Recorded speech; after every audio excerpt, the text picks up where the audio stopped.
Hello everyone and welcome to the Colchester Hippodrome for FWA's NOAH Limits 2. It is the biggest show that the FWA have produced since British Uprising 3.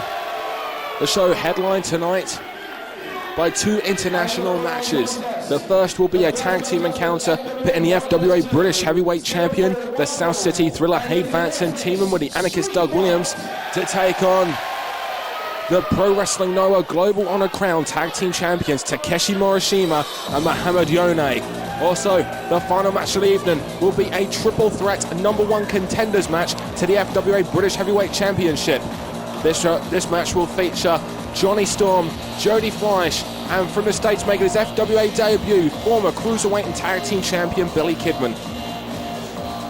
We're kicking things off though with an Essex street fight. This match had its genesis back at Sudbury at Who's Fooling Who, which, by the way, if you were not there, check out the DVD by logging on to www.frontierwrestling.com. It really is a corker of a show.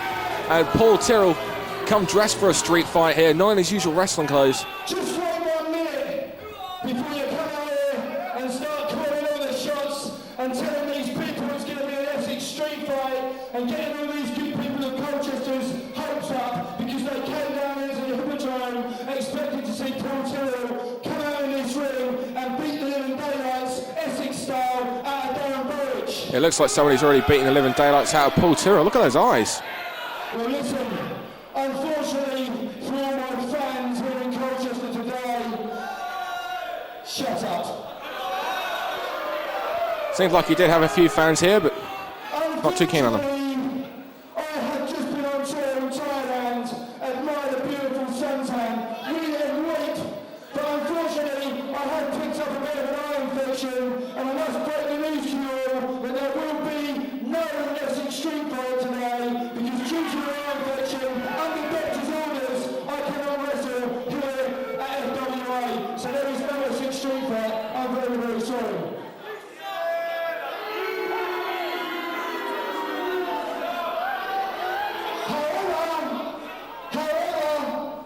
I didn't come all the way down here to Colchester just to tell you people there's not going to be an Essex street fight. Oh, look at the state of those eyes. I need to tell you that I've got a very good replacement down here, and he is going to get Darren Burridge, and he is going to tear him limb from limb, he is going to beat the living daylights out of him, and when the match is all said and done, I'm going to get in there, and I'm going to tell Darren Burridge exactly what he needs to do, and that's go crawl home to his mummy.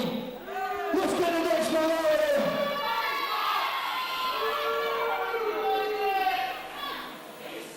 Ladies and gentlemen, introducing first, weighing 204 pounds, from Cleveland, Stevie Knight.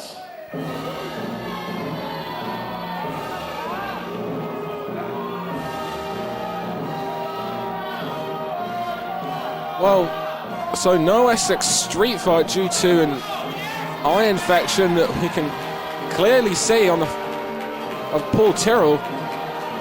Instead, he hasn't looked for a fellow Essex boy. He's gone all up north and found Stevie Knight.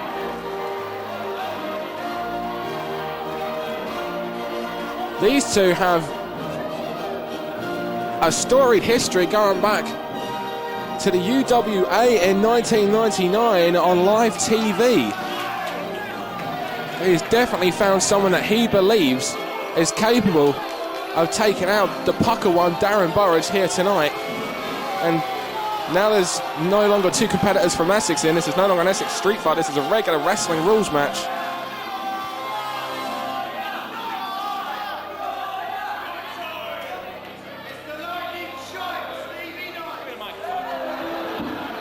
Turn the music off now.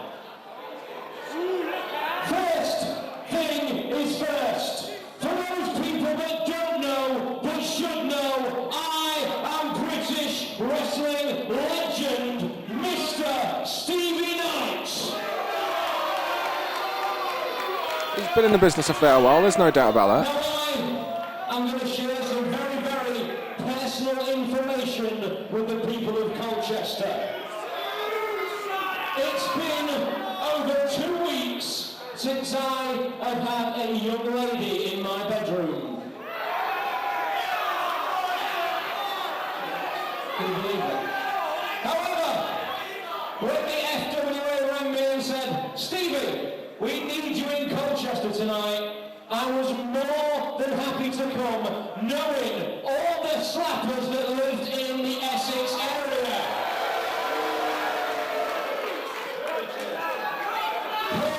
It's amazing what frustration does to the attitude of Stevie Knight. Lots of things about the slappers that live in Colchester. I'm looking around at some of the men in the room. For example, this fella here, this tosser here. I will tell you, none of the men in this room are as good as me, which means at the end of the show tonight, ladies, just come and speak to me and I will sort you out. Now get my opponent out here, I'm going to kick some ass.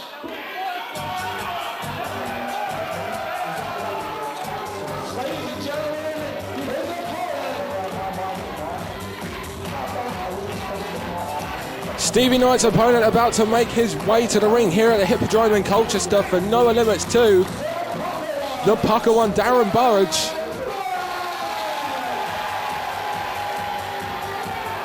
As stated, originally this match was supposed to be an Essex street fight after the encounter that took place between the two at Sudbury on April the 1st at Who's Fallen Who. I've just been given word that that match has now been moved to Sudbury's return date, which is Saturday, August the 5th at the Sudbury Sports Centre. Check out frontierwrestling.com for more details. Pucker one, Darren Burridge spotting some new bling. As you can see, packed crowd here tonight.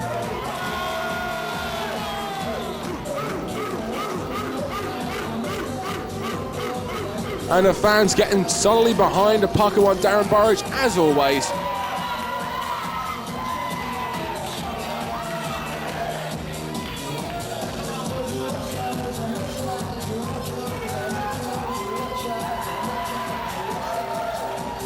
Paul Tyrrell, Stevie Knight. Taken off slightly from the unorthodox approach and nature of the pucker one.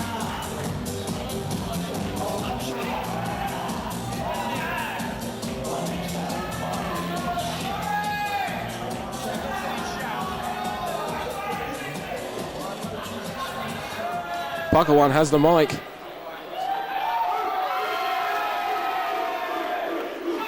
You see the fans crowding around the balcony here. It really is a sellout. Stop it. Now, may I start? Just before I get to you, bunch of slags.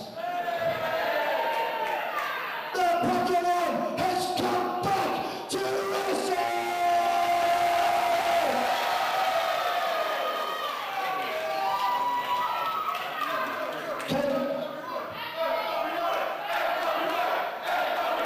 Crowd breaking out into a huge FWA chant here.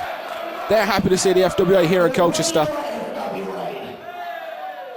listen up, you bunch of retarded slags. Unfortunately tonight, I can't wrestle you, Paul, but there'll be other days coming soon. Okay? Just because you're blind now, you know what I mean? Who are you? What, you just scared or something, mate? Now, I was hoping this would be an Essex street fight, because Essex boys like to tear it up, am I right? Yeah, you're bloody right we are. But tonight I have to face a dirty, northern, vile-infected slag.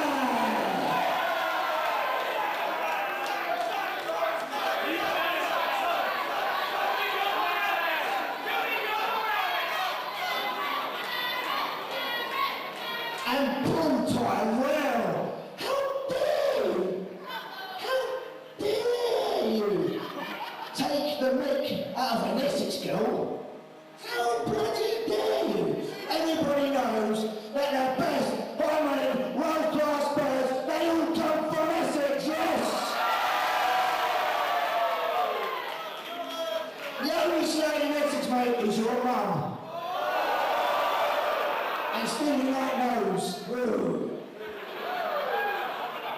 So instead of being come on ladies, kiss and make up, yeah? So instead of this being an all Essex fight, let's make this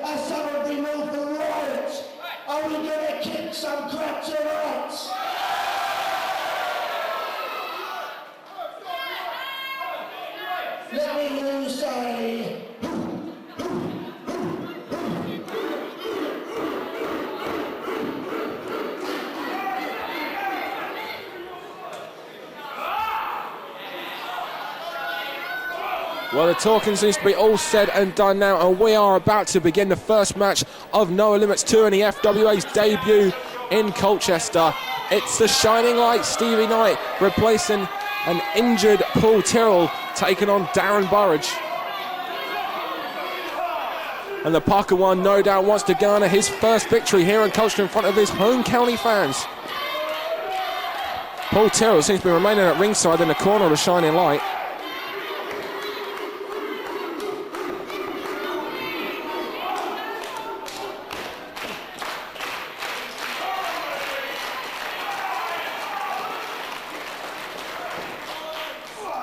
As Stevie Knight seems to be taking some time out to do some press-ups and got stuck at 4.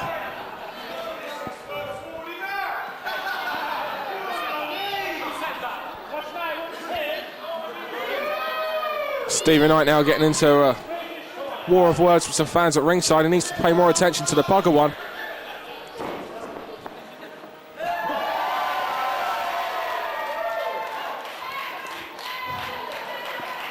And once again, the unorthodox nature of the Parker one, Darren Burridge, comes into play. Stevie Knight tries to imitate the Parker one, but Tyrrell and Stevie Knight discussing game plans there. Tyrrell knows Burridge very, very well. To my knowledge, it's the first time Stevie Knight and the Parker one have actually faced one another in a one-on-one contest. Tyrrell and Burridge, as I alluded to earlier, went to a 15-minute time limit draw at Who's Falling Who. Check out frontierwrestling.com for that. So Tyrrell knows Burridge very, very well.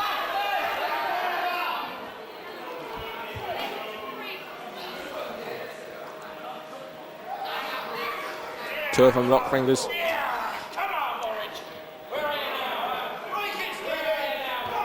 Stevie Knight goes underneath, takes the wrist lock. No doubt in my mind that Stevie Knight is the superior wrestler out of these two, but it's the unorthodox approach of the Parker one. Although, great counter there from Burridge. It's the unorthodox approach of Burridge that could really take an opponent off his game. Only a matter of time before Burridge then locks in that chav lock. And just like we saw from James Tighe back at Crunch, when he locks in that submission hold, it's it, that's over, everybody taps.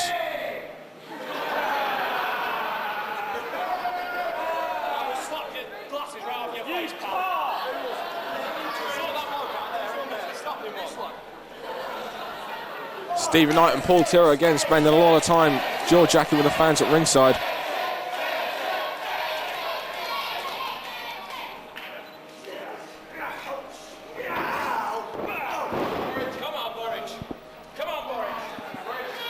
Stevie Knight now with that wrist lock. Burridge down to one knee, gets up. Tries to roll through. Gets down, singing leg takedown, takes hold on the ankle. Burridge, however, hasn't grabbed hold of that other leg.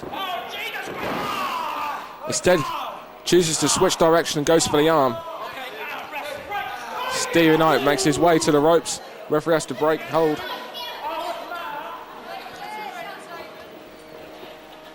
Both men circle one another.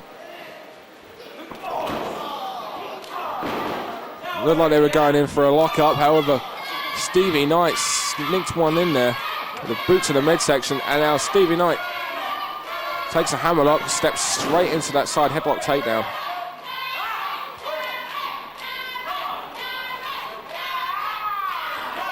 You can hear the fans solidly behind at Parker one. And look at the expression. There's a nipple lock.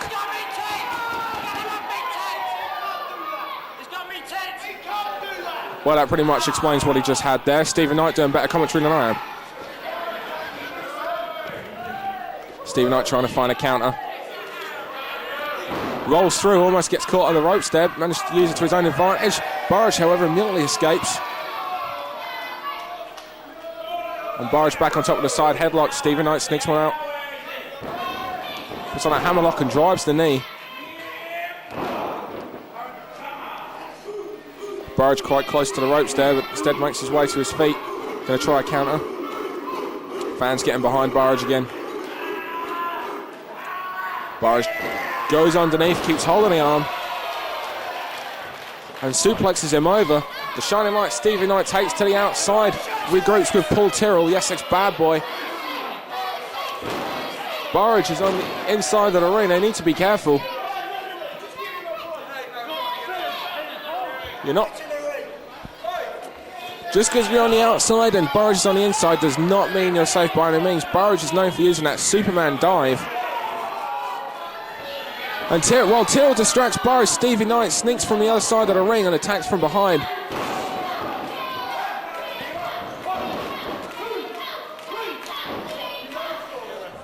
And now Tyrrell from the outside choking away on Burridge as well. A lot of bad blood between these two.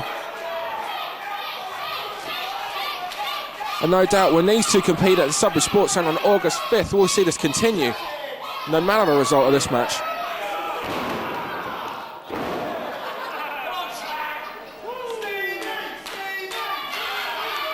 And Stevie Knight seems to have brought a couple of friends with him, because there's a brief Stevie Knight chant there. Vicious chop to the chest at Darren Burridge. And there's a second one. And the fans can even feel that one, as you can tell by their reactions. Irish whip reversal. Stevie Knight tries to kip over, gets caught, and just dumped to the outside. Tyrrell over there.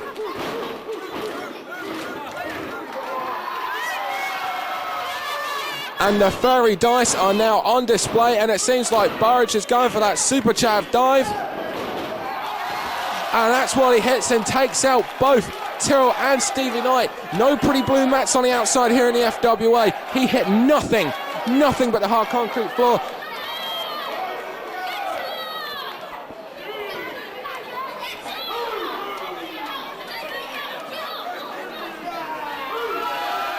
And the fans solidly behind the pucker one.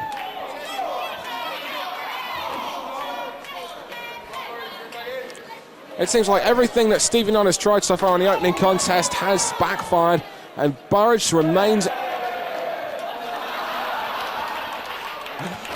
more unorthodox measures from the pucker one. Burridge remains in complete control over Stevie Knight, and the fans break into an FWA chant.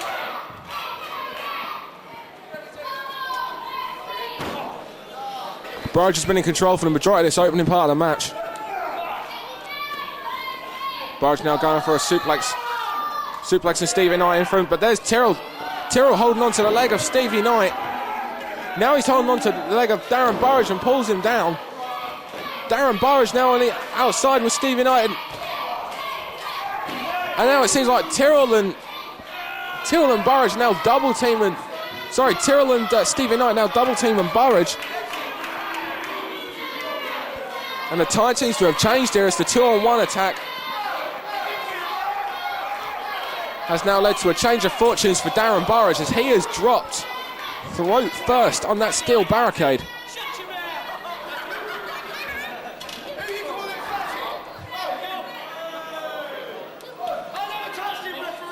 Tyrrell claiming that he's never laid a hand on a pucker one. Pucker one thrown into the ring by Stevie Knight. Stevie Knight makes his way back into the ring before telling the crowd what he thinks of them. Stomp to the back of the head.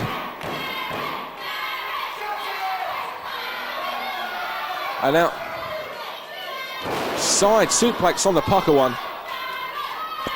And Stevie Knight now in complete control. Oh, nose breaking knee drop there. That'll cause the eyes to well up and it'll blur your vision.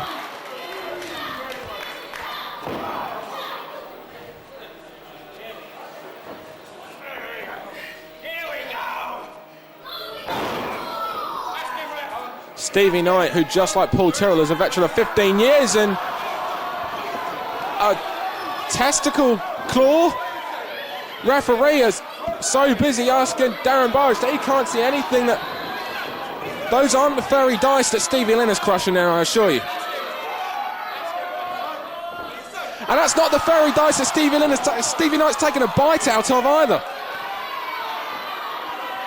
Not to question his sexuality at all, but you're going to wonder. A tactic that we've seen Stevie Knight do several times.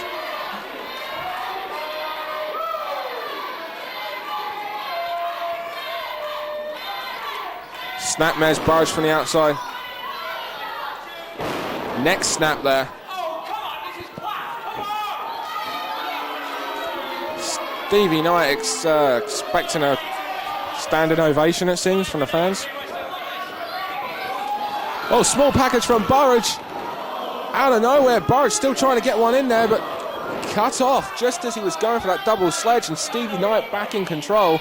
Darren Burridge still fighting and still in this though.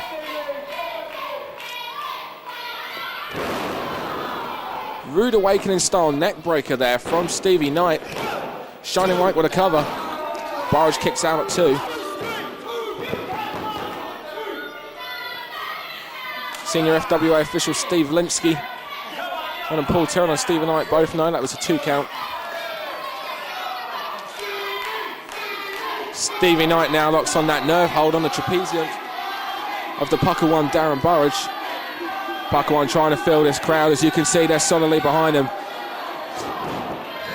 Series of elbows. Darren Burridge fights out of it. However, a hooking clothesline from Stevie Knight sends Burridge down.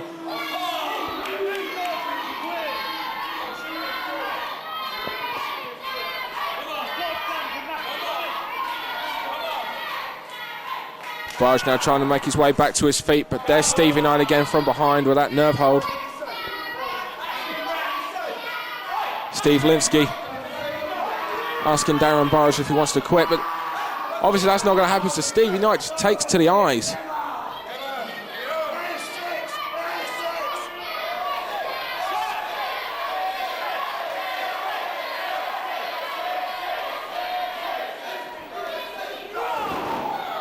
Burridge again with another series of elbows, once again trying to break that.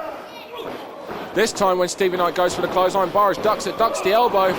Double shoulder block, both men go down. I think Stevie Knight might have knocked the back of his head when he landed there. Paul Tyrrell trying to find Stevie Knight up. The Shining Light makes his way back to his feet first. Obviously Burridge has taken the most of the abuse in this match. The last 3-4 minutes have all been Stevie Knight.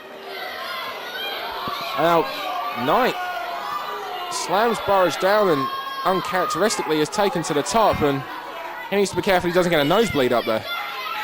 Stevie Knight, not really known for his high-flying tactics, and Burridge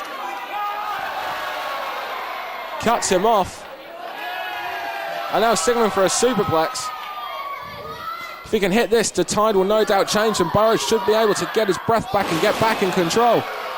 He does indeed hit it. He holds on to the arm though, and perhaps he's going for that chav lock.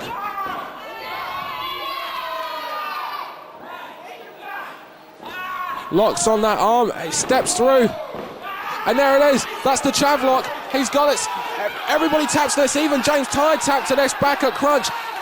It's only a matter of time. Paul Tyrrell's begging him not to tap, and Knight taps. Burridge gets the victory in this impromptu match against the Shining Light Stevie Knight.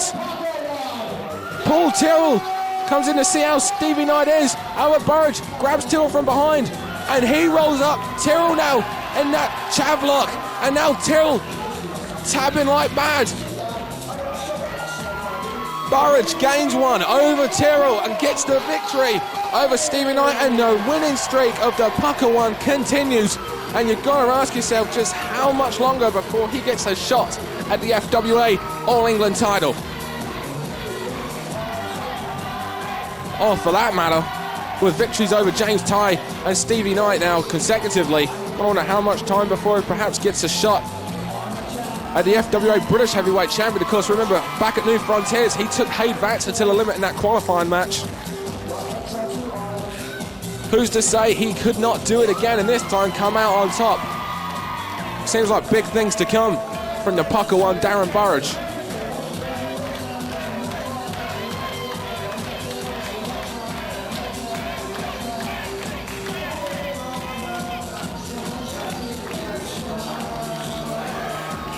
The pucker one, Darren Burridge, gets a victory here at NOAH Limits 2. And now as it comes to Paul Tyrrell, he will no doubt be looking towards August the 5th in the Sudbury Sports Centre, where they will finally meet in that Essex street fight. And Burridge now mocking Tyrrell for that eye infection.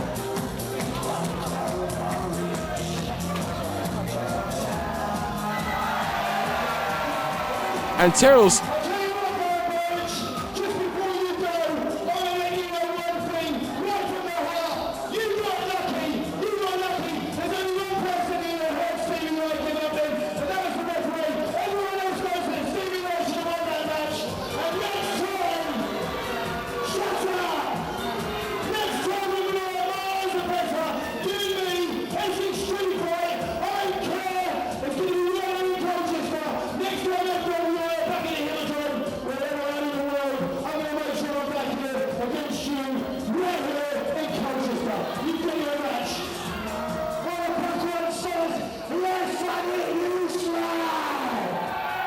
Hey, may end up getting two Essex Street fights then. Both of them want to do it in Colchester as well. Fantastic victory there for the Pucker one.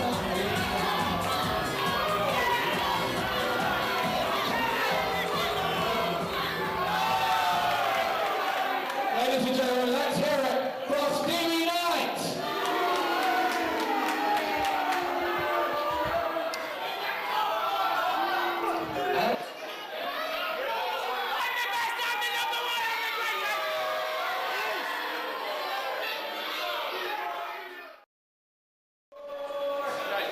As the innovative first champion,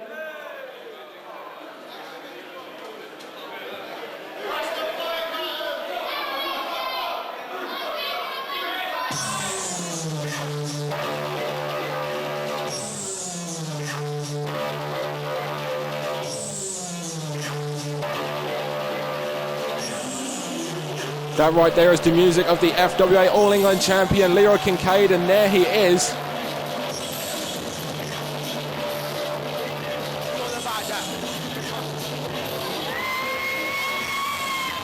He won that title back at Broxbourne at last year's Hot Wired from the now reigning FWA British Heavyweight Champion Hade Vansen.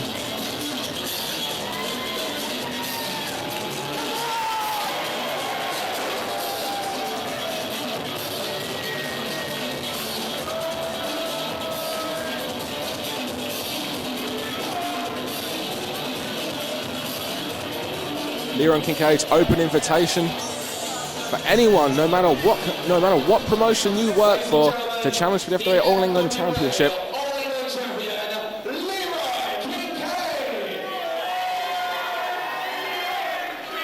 Leroy Kincaid, this human express train, just running through and demolishing every single opponent that has stepped in his way and challenged for the FWA All England Championship so far. Tonight is no doubt the toughest competitor he will have faced as he takes on the technical wrestling wizard that is James Tighe. Fans firmly in the corner of Leroy Kincaid. He awaits.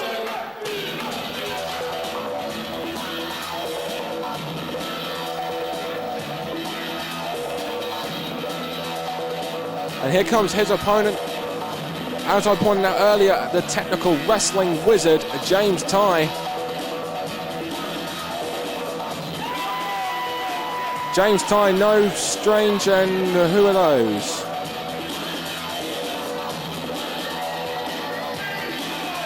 Oh, wait a minute, I don't recognise these two.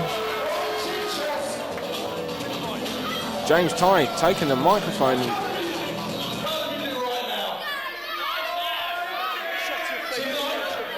James Tighe's got himself a match for Leroy Kincaid's All England Championship.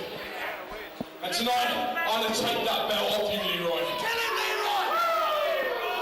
Yeah. Leave him with me, mate. But wait. I heard you've been going around saying that you're willing to face any wrestler in Britain, any wrestler, to prove that you are the real All England champion. Well, I found myself two wrestlers from Wales, Ricky Hype and Matt Vaughan. Ricky Hype and Matt Vaughan. Doesn't seem like we have many people in Colchester that like people from Wales. I mean, let's face it, you're not up to my calibre, mate. I'm main event, I'm not All England. But tonight, I want you to wrestle those two to prove that you are up to my calibre. And then you've got your match. What do you reckon? So Leroy Kincaid first has to defeat Ricky Hype and Matt Vaughan. I've heard of these two guys actually. They wrestle for a promotion in London called LDN and also down in Wales for a group called Celtic Wrestling. Both of them jump Leroy Kincaid, and Leroy Kincaid, as I pointed out, that Human Express train just runs right through them both. And Matt Vaughan just drilled into the turnbuckle. Irish whip clothesline there, almost decapitates the head of Matt Vaughan. Another clothesline. Again, near kills him. And there's a spear on Ricky Hype, and Ricky Hype and Matt Vaughan have just been demolished.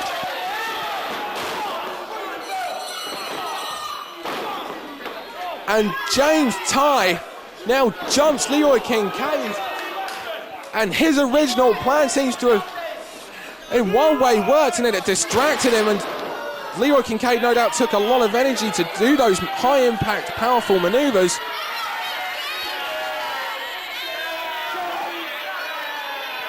But my word, Leroy Kincaid just demolished those two. And that's no easy task. Ricky Hype and Matt Vaughan, both of them fantastic athletes.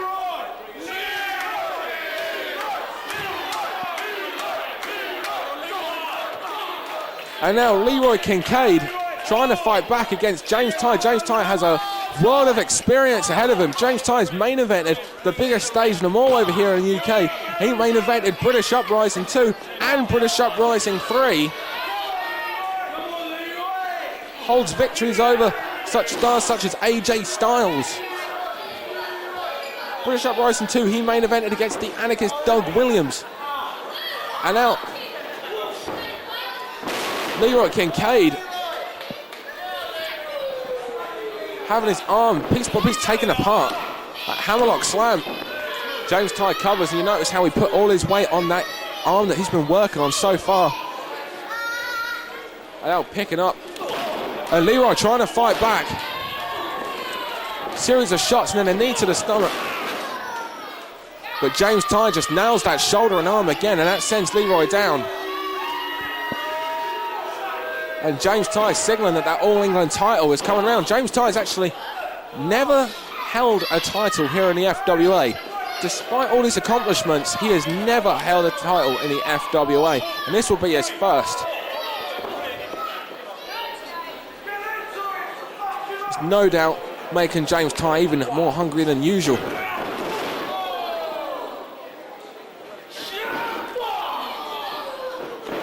Running knee once again to that shoulder. Turns Kincaid over, hooks the leg. Referee Chris Roberts in his FWA debut lets him be known that was a 2 count.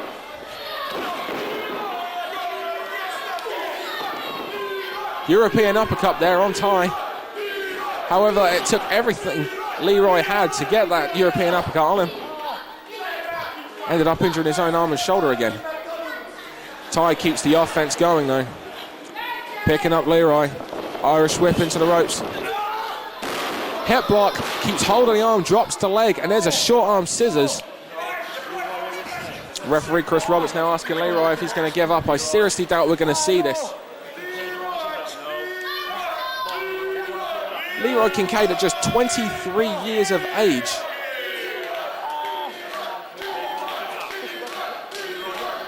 Trying to turn this short arm scissors into a pinning predicament, and now James Tighe, the technical wrestling wizard, turns it into a cross arm breaker. Leroy realizes he needs to get that rope or he's going to actually lose that arm. 2, 3, 4, come on, John, break the hold, he's in the ropes.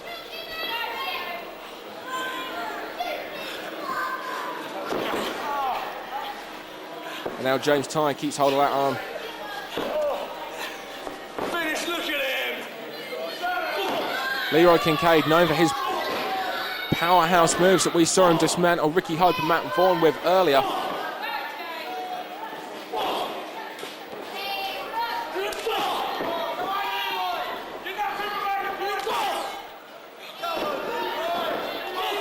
Series of clothesline there, don't take Leroy Kincaid off his feet.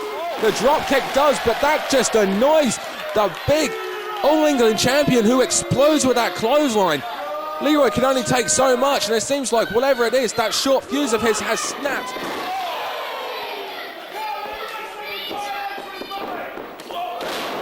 And there's that short arm clothesline again from Kincaid, but once again it hurt his own arm. I was going to point out, James Tighe taking apart that arm because he can't pick him up if that arm is injured. There's the spear. He turns James Tighe inside out. Not able to follow up with a cover though, as he had to use that injured shoulder to hit that move. Both men down. And now the referee begins to stand in 10 count. Kincaid rolls over, gets the pin. Tighe kicks out. I believe that makes Tighe the first man to kick out of that spear of Leroy Kincaid. You have to wonder if Kincaid hadn't have had that shoulder worked on earlier by James Tighe, Tighe would have been able to have kicked out.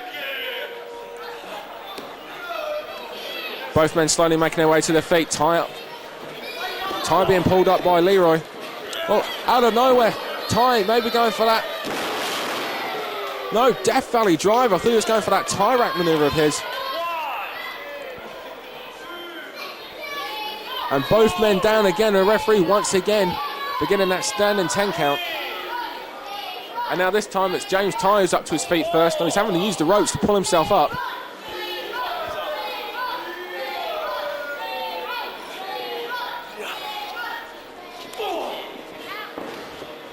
James Tighe with a European uppercut. Trying to control the pace here. Tries to Irish whip Kincaid, but the Kincaid, a much stronger man, ends up clothesline in time. Both of them go over the top rope, take a nasty spill, and the crowd breakers at FWA chant. They both went into those barricades there.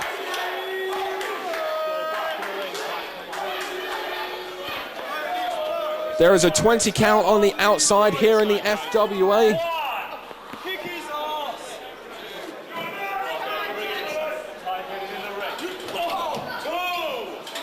Referee begins that.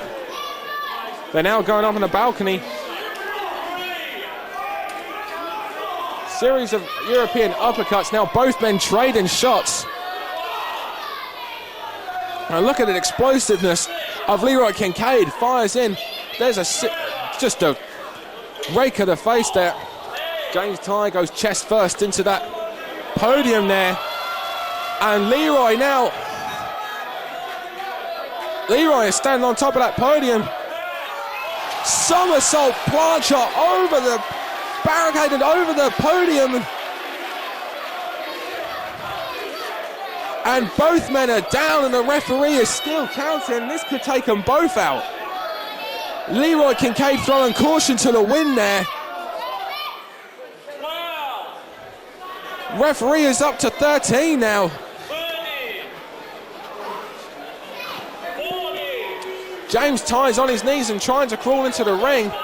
So's Leroy.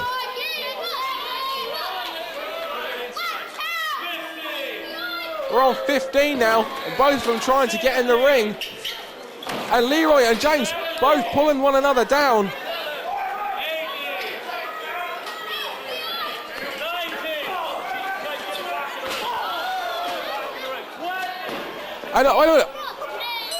Did Leroy get in the ring?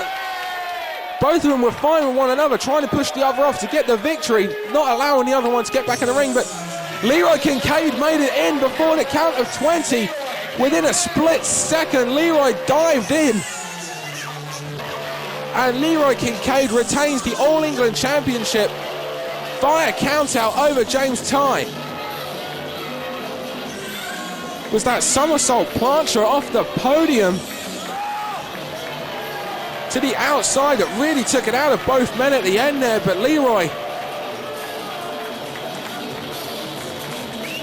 sends James Tighe sailing to the floor, gets in the ring before the 20 count, and Leroy Kincaid continues his impressive winning streak here in the FWA.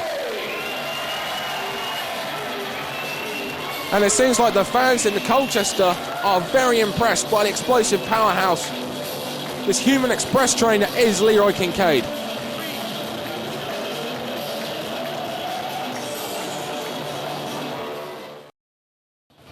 Ladies and gentlemen, the following contest is the first of our two main events. It is a non-title special international tag team challenge match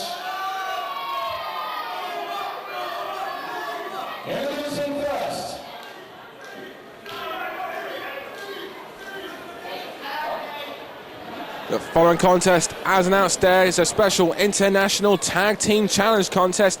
It features the stars of Pro Wrestling Noah, the Pro Wrestling Noah Global Honored Crown Tag Team Champions, Mohammed, Yone, and Takeshi Morishima. They will be taking on FWA representatives of the Anarchist Doug Williams and the FWA British Heavyweight Champion, the South City Thriller, Hade Vansen, accompanied to the ring, as always, by the gorgeous Nikita.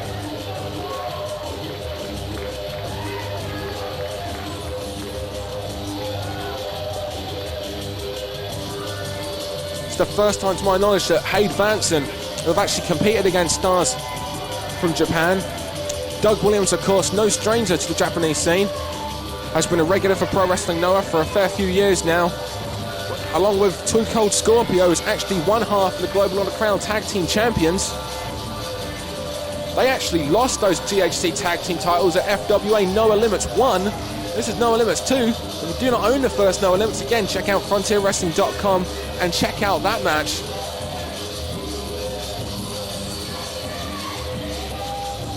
This, however, is a non-title match.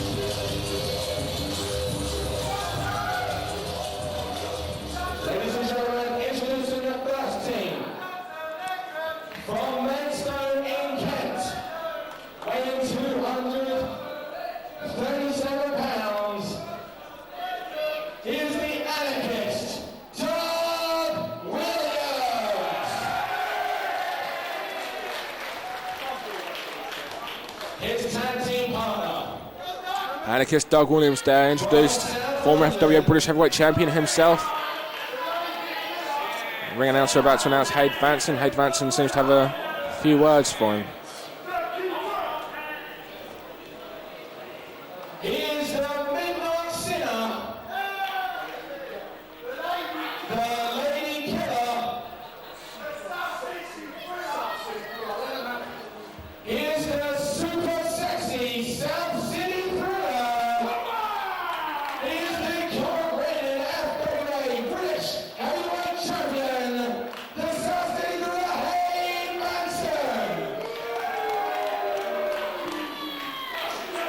Hade Vansen there.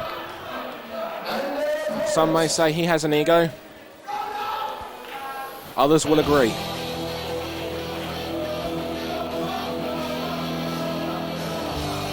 And you hear the music of the Pro Wrestling Noah GHC Global Honor Crown Tag Team Champions, Mohammed, Yone, and Takeshi Morishima.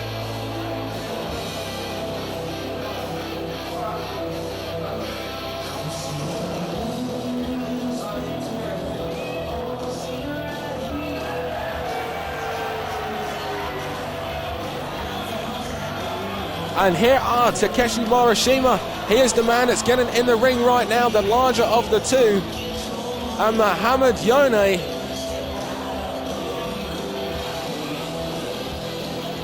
There's a pimp daddy if I ever saw one.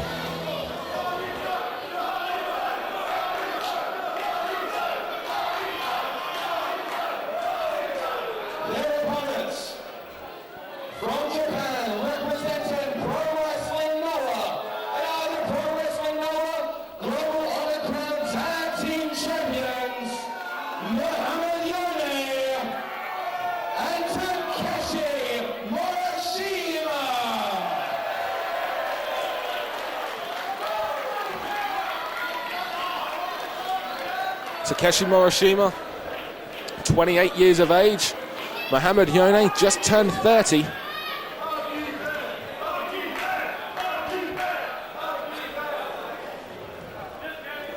Both of them checked now by referee Steve Linsky.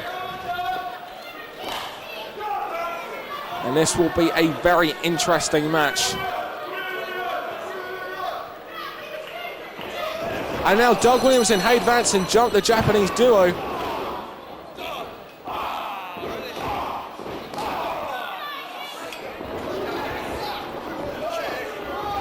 Reversal double team there, and Yone and Morishima, tag team champions of Pro Wrestling Noah, and obviously have a lot more experience than the duo of Hade Vansen and Doug Williams. In fact, to my knowledge, it's the first time these two have actually teamed up with one another. They're the FWA representatives in this international challenge match.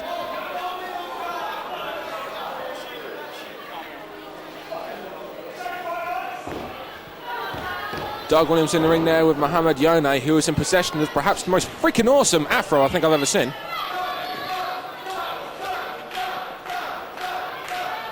And now along with Doug, they're going for like a test of strength here. Greco-Roman knuckle locker. Yone bends Doug down. The fans are going to be split here. There's going to be some rooting for Team UK, Team FWA, but there's also some Pro Wrestling Noah fans here. And oh, Yone not too impressed with Doug Williams' use of the hair there. Having to adjust his afro. That is pure swank. Yeah, some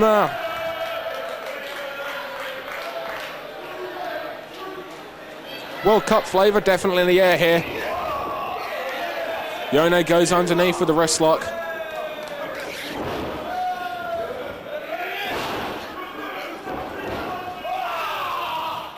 And Doug Williams goes underneath and ends up taking the wrist of his own, and Yone goes to the eyes. Perhaps that's a receipt for Williams using the hair earlier. And Yone takes to the outside.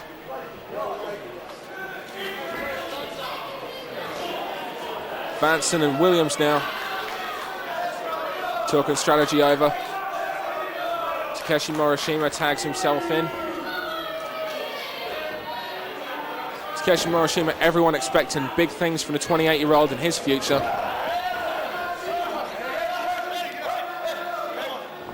Takeshi Morishima recently taken Mitsuharu Misawa to the limit over in Pro Wrestling Noah.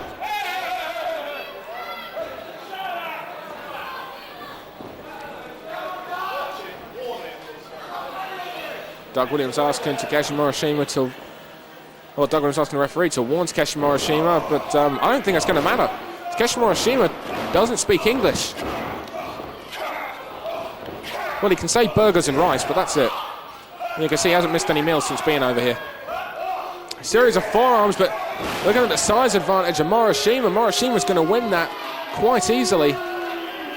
Again, a mixed fan reaction here.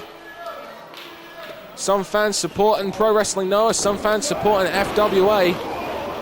It's really nothing to do with companies here. It's got some fans all for supporting England.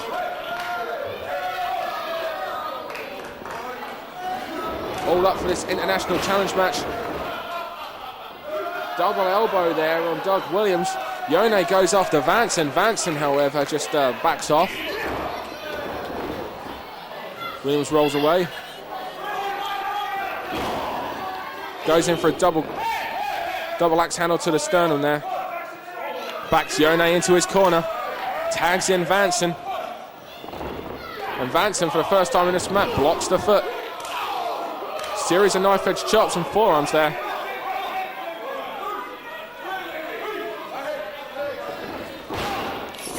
Doug Williams with a snapmare on you. Sorry, Hade Vansen with a snapmare on Yone.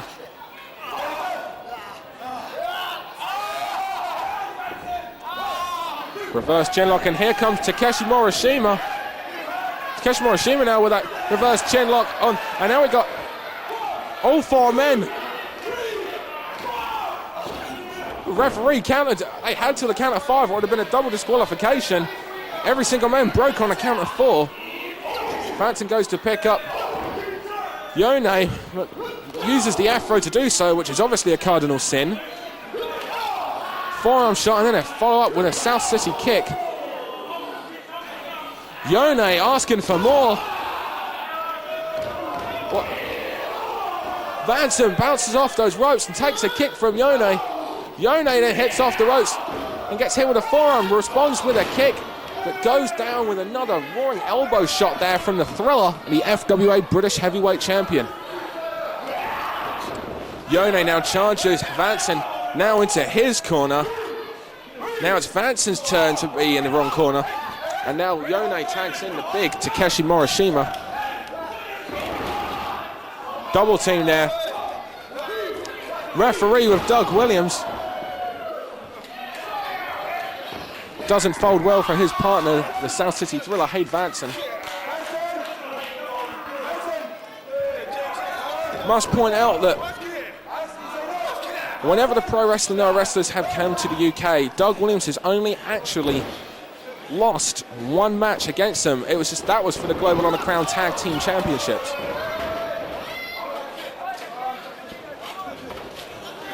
Last time Pro Wrestling Noah stars were over, it was a universal uproar. Kenta Kobashi and Go Shiozaki were defeated by Doug Williams and Yun Akiyama.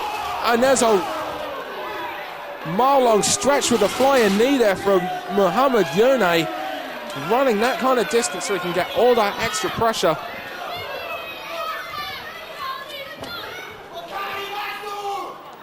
And now Doug coming to the aid of Hade Vansen on the outside. Hade climbing back into the ring, but he is met by the big monster Takeshi Morishima. Hade responds with a series of forearms, but Morishima just meets him with that clothesline.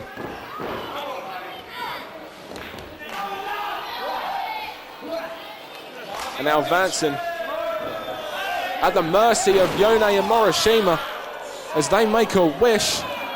And I think Nikita's going to have to make friends with the Energizer Bunny if she wants any tonight.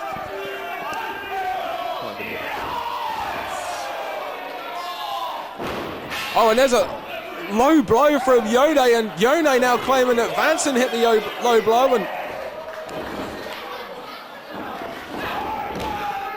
suddenly he's okay while Vansen's in pain still.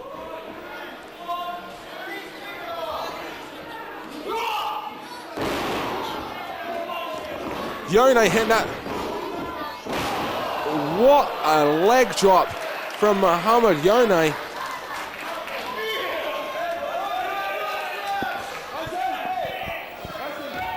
That reverse chin lock now. Look at the way Hade Vansen's neck is bent. It is not supposed to go that way. Vansen showing he's still in it while Yone continues to work. Now twists it the other way.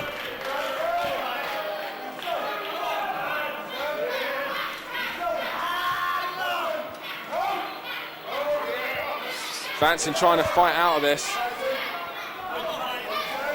Yone keeping in complete control. Continuing to work that neck and now takes it to a head scissors. Yone keeping hold of the champ.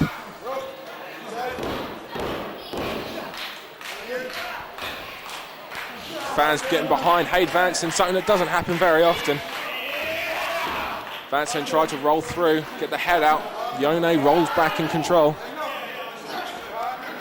Yone trying to keep that arm away so that Vansen cannot use any momentum to turn over. And kept out. And that it's like a triangle choke. Vansen still in this match.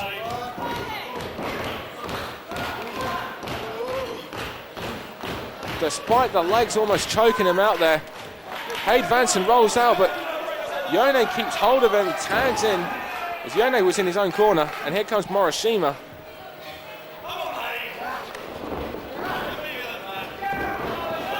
And now there's a vicious abdominal stretch, and now hooks that far leg, and you only have to look at the body position of Hade Vansen to know that that is not normal.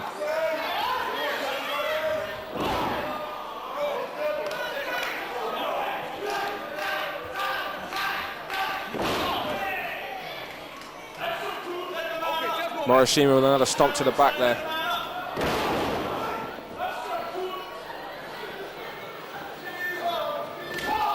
Vicious chop there. Vansen retaliates, but I think he's on the losing end here, however. Well, it didn't seem like Takeshi Morishima really wanted part of that as he stopped the chops and just nailed him with that club and clothesline-like blow. Yone then just sent him down, and now Yone and Morishima now. Yone is claiming that he doesn't understand the rules.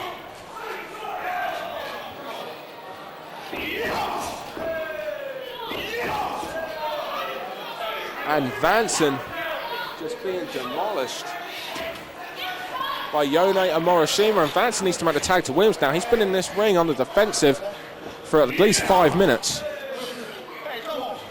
Oh, it seems like Yone knows a little bit of offense. Yone saying, hey, come on to Vansen. Maybe he doesn't know what that means, because Vansen is certainly now bringing it. Irish whip. Yone gets hit with that back elbow, and now maybe Vansen can get the tag and tag on the anarchist. Just before he could do that though, Yone sends Williams off the apron. Vansen therefore goes after Yone. However, Morishima's from the blinds Vansen. And Vansen now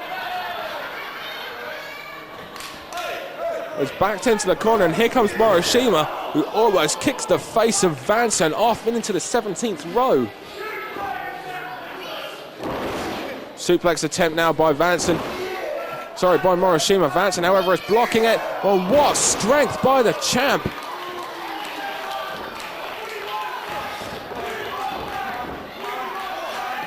And just before Vansen can make the tag, Yone comes in and pulls Vansen back into his and Morishima's corner. Vansen tries to crawl over. And once again cuts Vansen off. Here comes Yone, and Doug Williams pulls the top rope down, and Yone takes a nasty spill to the floor. And the fans in the corner of Doug Williams and Hade Vansen. And Hade now sees Yone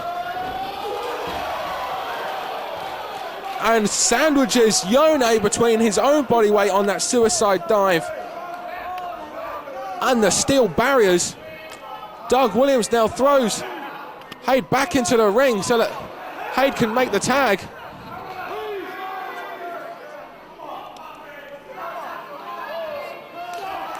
Hade now, with everything he had, jumps in, makes the tag, and now goes after Yone on the outside, and there's a series of European uppercuts. Rocks the big Mohammed Yone.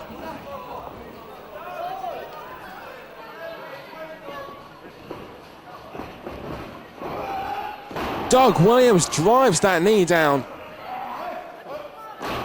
Elbow to the top of the head. And that afro is just being absolutely manhandled. Another elbow there from the anarchist. And some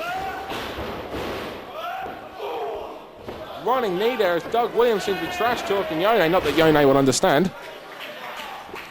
Series of knees. Bomb scare knee drop. Doug Williams lands on his feet, but massive lariat there from Mohammed Yone sends the anarchist down, and the tag to Takeshi Morishima. Shoulder block there. Elbow to the champ sends him down.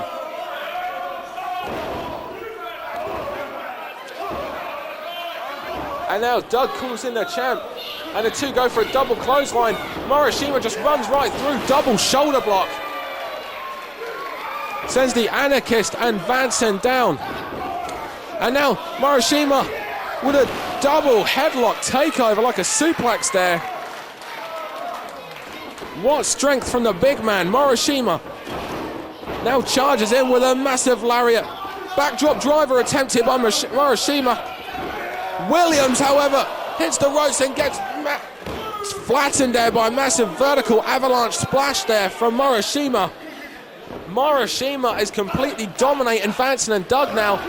And once again, Morishima went for that backdrop driver. Now Doug seems to be going for a chaos theory. Morishima hits the ropes, gets knee to the back by Hade Vansen. Met with a knee to the face. And now maybe the urban assault vehicle that is Hade Vansen hits that double stomp. Crushes the inside of Morishima. Shima gets that right shoulder up there. Knife edge chop, Irish rips, Takeshi into the ropes, trips there, makes his way back up to his knees, but is met with a vicious kick to the head and then a drop kick to the back of the head. Morishima could be knocked out. Vansen covers again. Morishima gets the right shoulder up.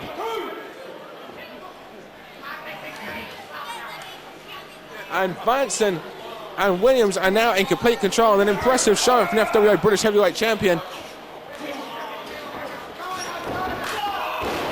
Vansen, meanwhile, however, is met off the ropes with that vicious like clothesline knife edge chop, and Yone comes in and just boots the face of Vansen clean off his shoulders. Running knee to the face. Hade Vansen back on the defensive now. Scoop slam, maybe Yone's going to go for something now. To the second rope. Second rope leg drop now. 1, 2. And Vansen gets the left shoulder up. Morishima took Doug Williams out so that he could make the save. Trying to interfere in a count. Double boot to the midsection of Vansen. Double clothesline there. Drops Vansen to his knees. Yone goes in for the cover. Vansen gets the shoulder up again. Yone looking incredibly frustrated here. And now the duo of Morishima and Yone going for like a doomsday device move. Williams in there to make the save. Williams sends Yone from the top rope to the floor.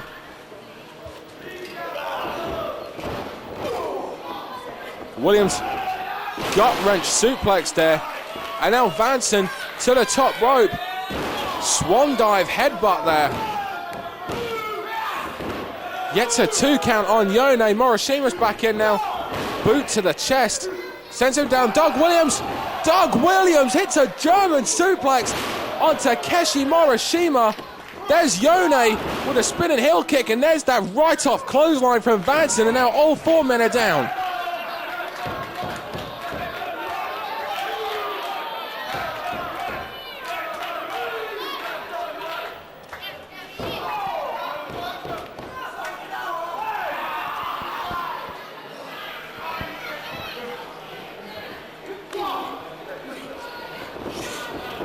Irish whip into the ropes there. Spinning back heel kick.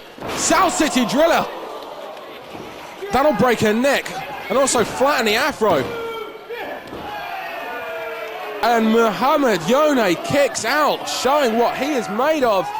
What would it take for the FWA British Heavyweight Champions to get a victory over the Pro Wrestling Noah, one half of Pro Wrestling Noah Tag Team Champions? And Doug Williams is trying to keep Takeshi Morishima from getting back into the ring and interfering. But I think Mohammed Yone is almost like out on his feet. Vansen takes Yone to the top, and now, what's this, a belly-to-belly suplex?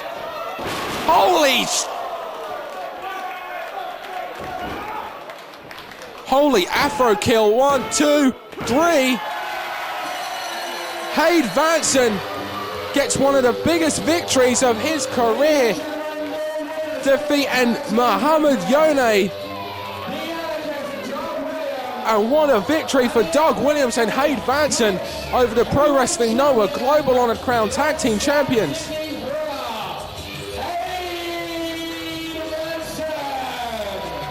Fantastic victory for the anarchist and the FWA British Heavyweight Champion, Hade Vansen. Great match, great victory, and well done as representatives of the FWA. As promised, fantastic match here at NOAH Limits 2.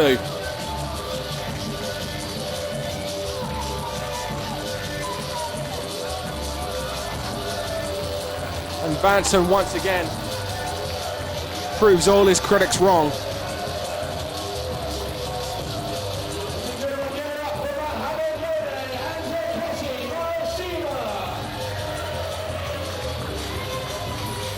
Yone and Morishima. Awesome match here.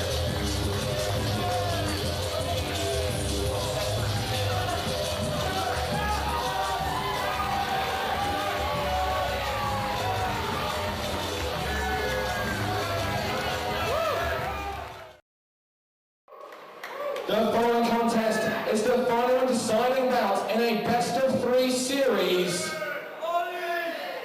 The team of Mark Stone and Ollie Burns took the first match in Sudbury. The team of Max Welsh and Dan Head took the second match in Broxbourne, and the final and deciding match is here.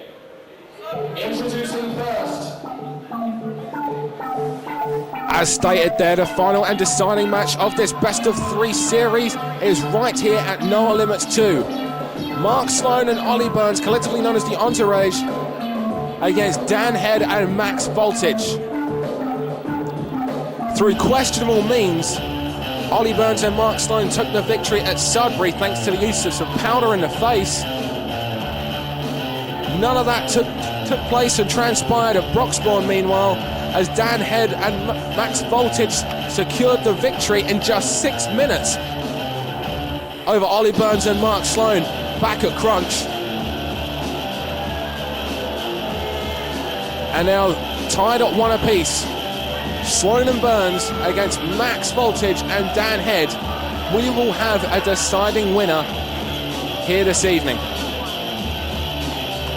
Again, if you were not at Sudbury for Who's Following Who, or you were not in Broxbourne for Crunch, make sure you check out frontierwrestling.com, click on merchandise and buy those fantastic DVDs. Also, DVDs available at a-merchandise.co.uk from promotions such as Ring of Honor, TNA, the FWA Academy, and of course Frontier Wrestling Alliance.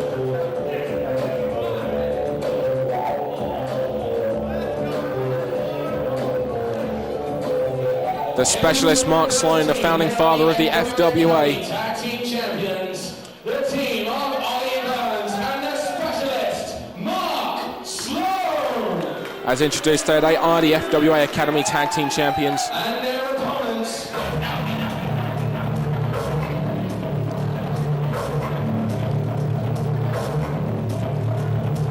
Their opponents, the team of Max Voltage and Dan Head. Dan Head, still the FWA Academy champion. Dan Head and Max Voltage actually know each other incredibly well. There have been many wars between those two down in Portsmouth at the Academy. Once again, check out frontierwrestling.com and click merchandise to check out all those matches. Max Voltage, the exciting high-flying youngster.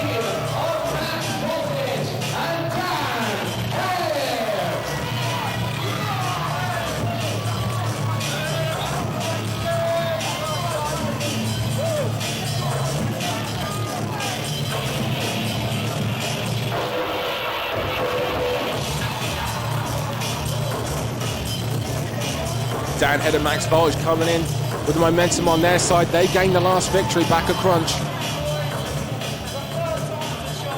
However, Mark Sloan and Ollie Burns, the more experienced duo, as pointed out, they are the FWA Academy Tag Team Champions.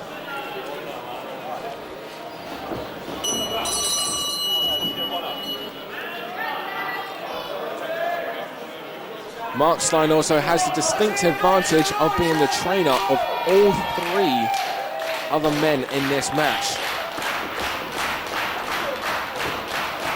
He knows what they're going to do before they even know they're going to do it. Mark Sloan taking Dan Head off his game plan, takes to the outside.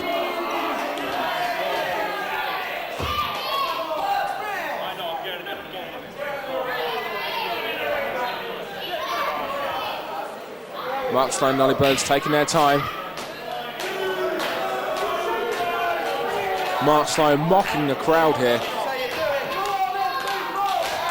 Dan Head, meanwhile, gets the fans rallying behind him. Sloan tries to sneak from behind and take the leg. Dan Head sees it coming, scoots out the way. And Mark Sloan, the specialist, rolls underneath, takes that wrist lock. Dan Head counters.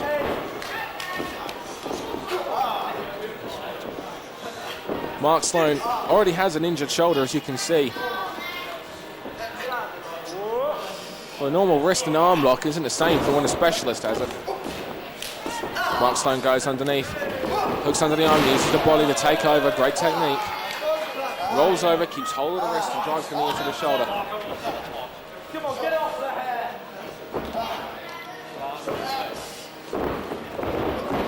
Mark Sloan spins him round, takes the head, takes the leg of Dan Head, rolls through on the cover.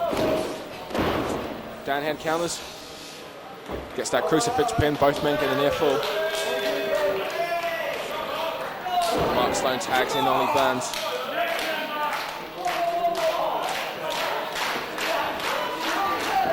Dan Head being tagged in, Max Voltage. Burns charges in, but the quicker of the two, Max Voltage catches Burns with a drop toe hold, applies a side face lock. Side headlock now by Max. Burns breaks the fingers, breaks the lock, goes underneath, takes the arm. Max Voltage uses the ropes to his advantage, springs over and takes control as well.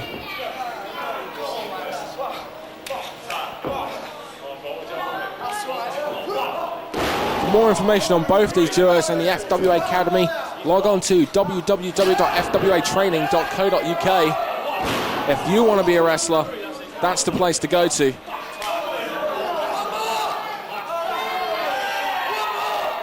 And now a series of double team moves now by Max Voltage and Dan Head. Dan Head using his head. And Dan Head, FWA Academy champion. Long line of impressive victories. Even holds a victory over James Tighe back over in the Academy. James Tighe, of course, the first son of the FWA. Nice head to the takeover there by Ollie Burns. Keeps hold of Max Voltage. Tags in to Mark Sloan.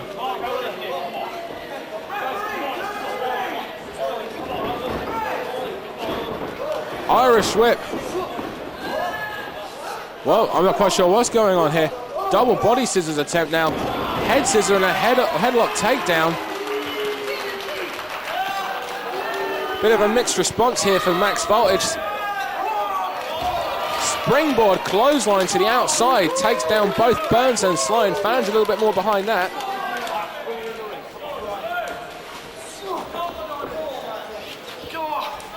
Voltage sends Burns into the ring. And Max now climbs to the top rope. Perhaps he's going for that patented 450. However, Burns moves out the way and Max hits nothing but the canvas. And there's a backcracker by Burns.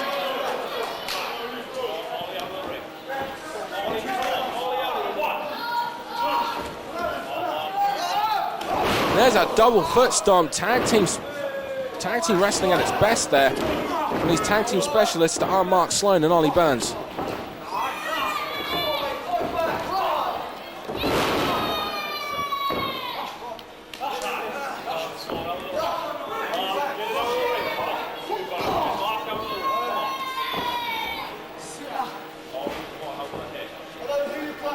Once again, tag team wrestling at its best. Quick tags are being made by Sloan and Burns.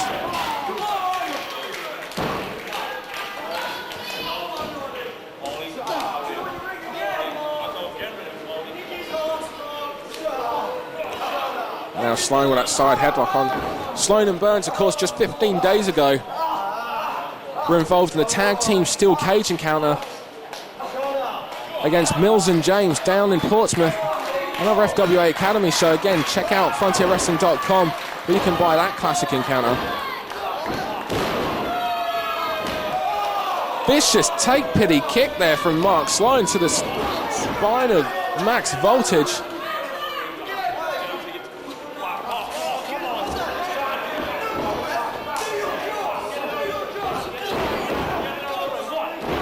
Series of elbow drops now from Burns to the back of Max Voltage. Snap suplex from Burns. Rolls over, hooks the leg.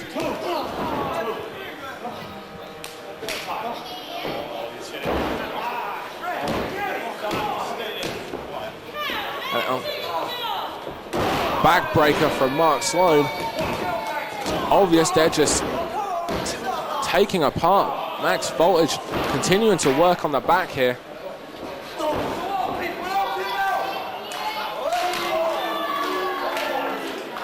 Knife edge chop there to Max Voltage. Max Voltage ducks the clothesline, goes for the Asahi moonsault, lands on his feet, but is met with a standing clothesline there from Mark Sloan. Puts his foot on Max Voltage, just an insulting coverage, spits at Dan Head. Now Sloan pulls back on the chin of Max Voltage. Ollie Burns tags himself in. Drop kicks the face of Max Voltage, rolls Voltage over, signals that it's over, covers. Doesn't hook the leg. Voltage gets the left shoulder up.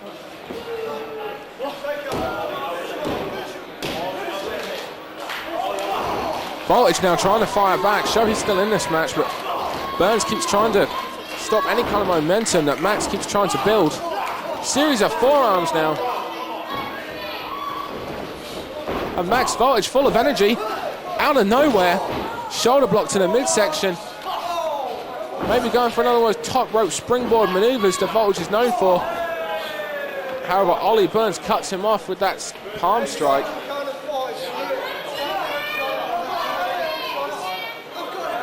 Now Burns trying for a superplex from the second rope. Voltage firing back. He's taken enough punishment in this match. Doesn't need to take more. Sends Burns down. Double foot stomp, mushroom stomp there.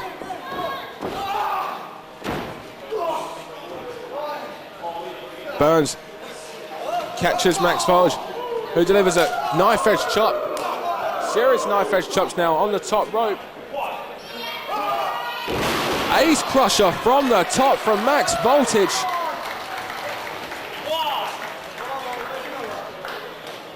And now referee begins to stand in 10 count. Both men are down.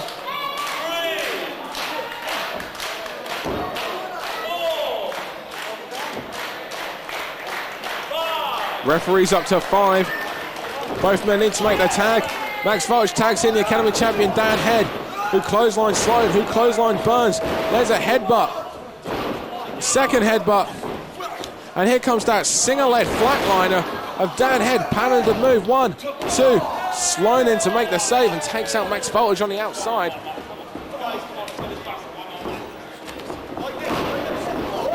Sloan and Burns met with a double clothesline from Dan Head. Again, mixed reactions here for Dan Head and Max Voltage. Seems to be a few Sloan and Burns fans here this evening. Kick to the stomach. Oh, spinning maneuver, quite similar to the Oliver Twist move of Ollie Burns. And now a series of headbutts from Dan Head. Flying headbutt there. And now Max Voltage and Dan Head with a series of tag team moves. Over the shoulder.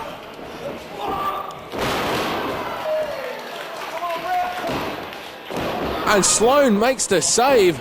A neck breaker come Emerald Fusion combination move there, and Sloan just kicking Dan Head out of the ring. And now series of tag team offenses. Clothesline side suplex combination now from Sloan and Burns. Great tag team wrestling from the duo. Burns rolls over. Dan Head meanwhile has managed to get back in the ring. Head and Voltage now with that nice double snap Ferris wheel exploder suplex there. Both men make the cover, but there's Burns dives in to make the save.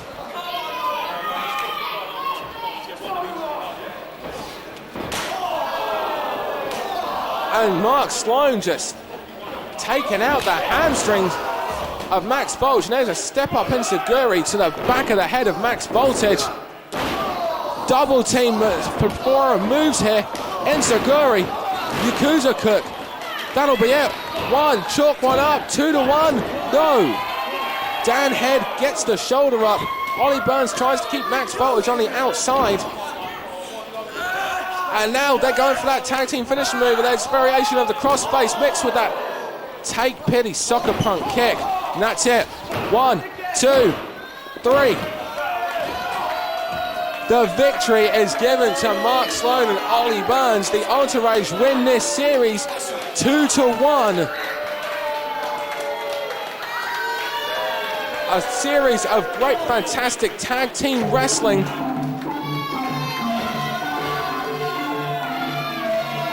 And Mark Sloan and Ollie Burns get the victory and win this series two matches to 1.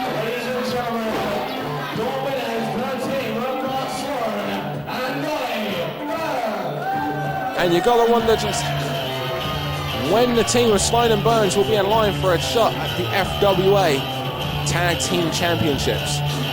You can see the look, the glassed eyes of Dan Head. He has no idea where he is. It's actually quite scary. And a fantastic victory for Sloan and Burns over Dan Head and Max Voltage. With a great showing from Head and Voltage.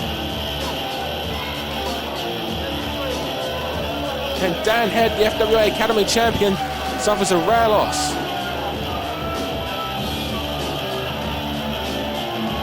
Great showing from all four competitors.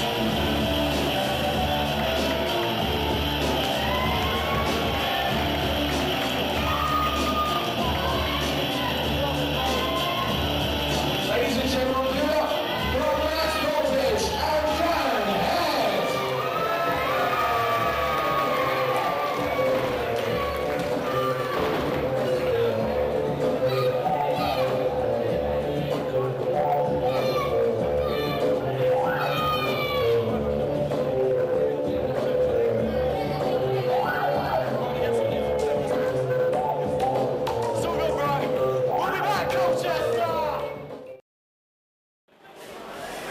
The following contest is scheduled for one fall. Can you feel the rage?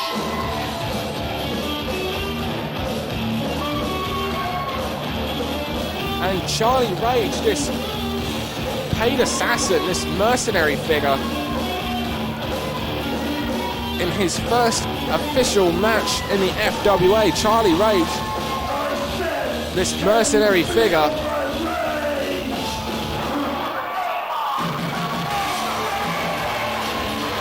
attacked the new breed back at Crunch.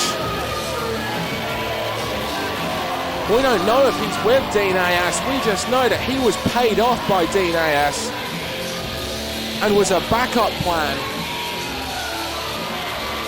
in case his duo of Sticks and Stone needed it. In the end, it was Dean Ayas who needed this, and from what we understand, Charlie Rage goes where the money is and beats up whoever the money is on.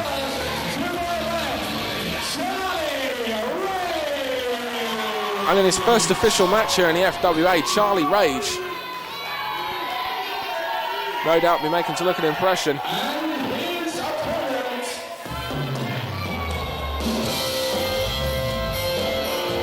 His opponent will be Andrew Simmonz, and Charlie Rage will be looking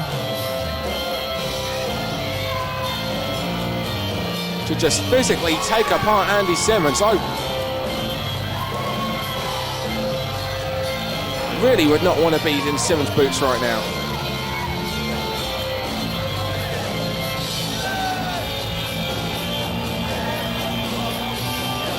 Simmonz is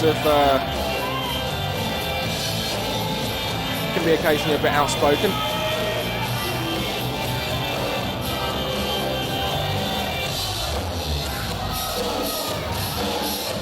Doesn't often have problems going on little internet sites and telling people what he thinks.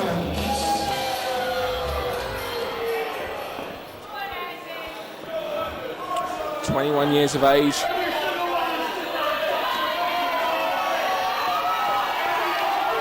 Grew up as a big fan of the British Bulldog. Not that you'd know, eh?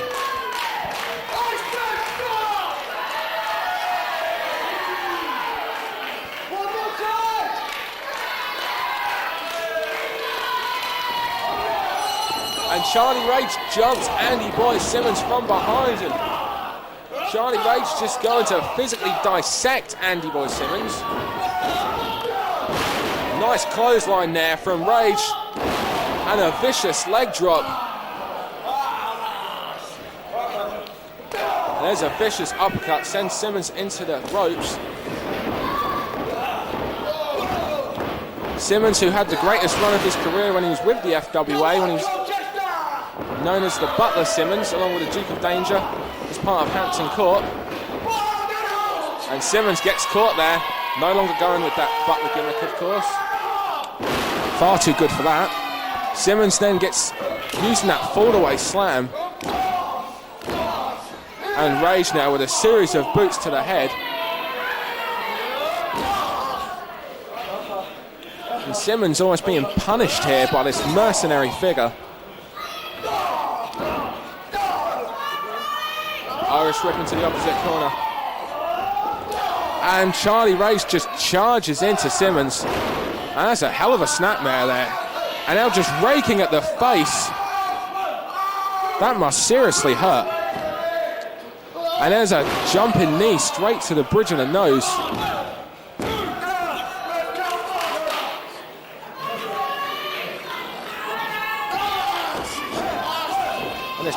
And this assassin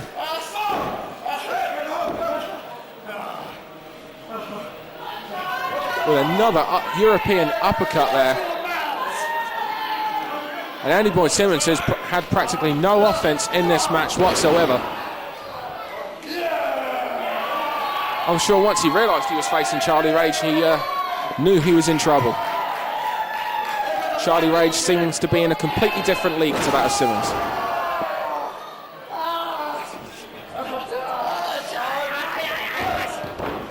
And now Charlie Rage just stepping on the head. Just letting the punishment continue. Irish whip Simmonz into the corner. Simmonz gets the boot up there. Had a couple seconds to think about it. Charlie Rage made a bit of a mistake. There's a bulldog. Simmonz trying to get some life up. Can't see this lasting very much long. Taken far too much time to get to the top rope. Can he make it pay off? Oh, standing drop kick. Goes over, gets the cover. Just gets a 2 count. Charlie Rage easily kicks out. And there's another European uppercut there, or European forearm. And Charlie Rage just grabs him by the throat and throws him into that corner. And there's a knife-edge chop there. And there's another one, and once again just punishing Andy Simmonz. Is this mercenary Charlie Rage. And there's a press slam. Being the big Bulldog fan that Simmonz is, I'm sure he's fully aware of the big press slam move. Not sure he quite like being thrown over the top rope and landing on the floor though.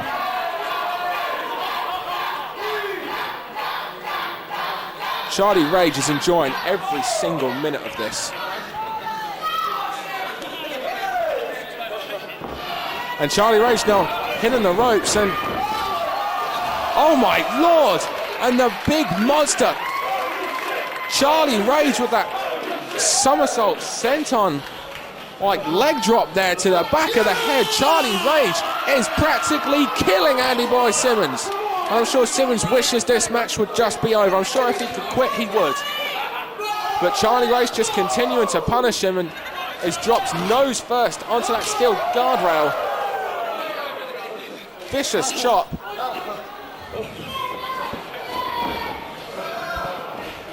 The outspoken internet fan favourite that is Simmonz charges in and totally misses Charlie Rage, but Charlie Rage does not miss that awesome belly-to-belly suplex and just spears him. And that's it.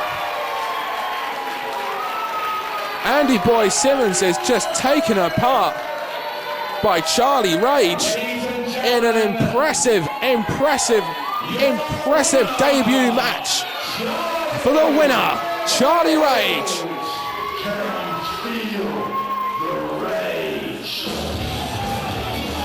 Andy Boy Simmonz looking a little bit dejected. Just gets kicked out there. Charlie Rage making it a point to show that Andy Boy Simmonz isn't even worthy of being on the same FWA show as someone like Charlie Rage.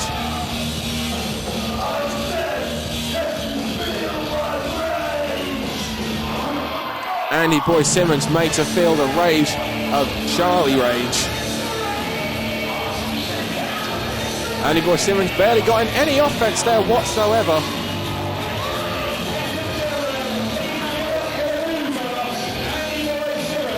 And Andy Boy Simmonz, as mentioned there, is the loser of this match.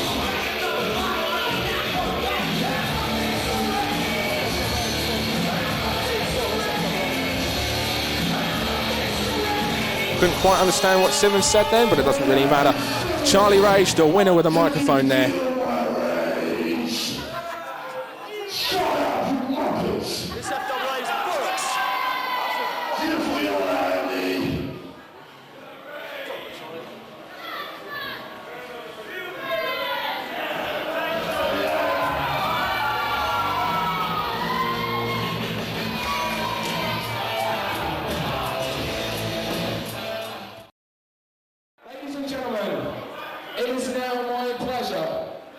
to introduce to you WWE Hall of Famer, the legendary Bret Hitman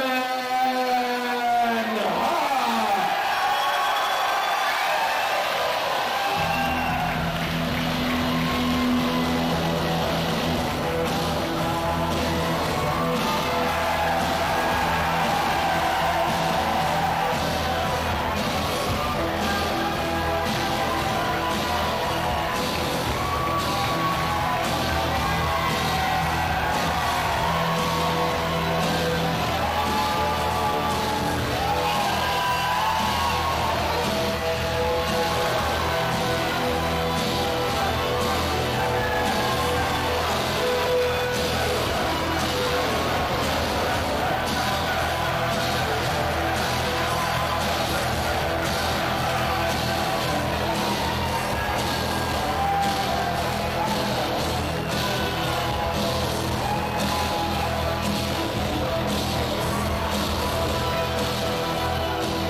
First, I just want to say I appreciate everybody coming out here tonight.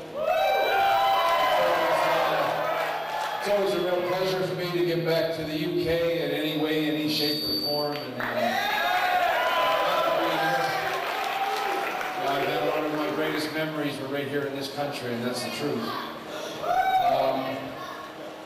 I just want to say, for me, you know, like I get a lot of people that might think that, you know, it's more important for me to do things like the Hall of Fame or be at WrestleMania the next day and things like that. But it's a big event and there's so many wrestlers and it's like the big show kind of thing. And, you know, those things are fine, but for me it's always special to get back in front of a wrestling crowd, watch some of these young guys and be part of a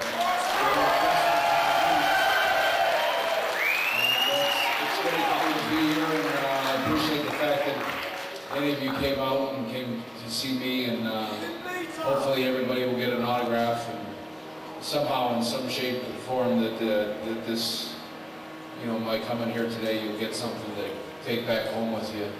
But, well, I appreciate that.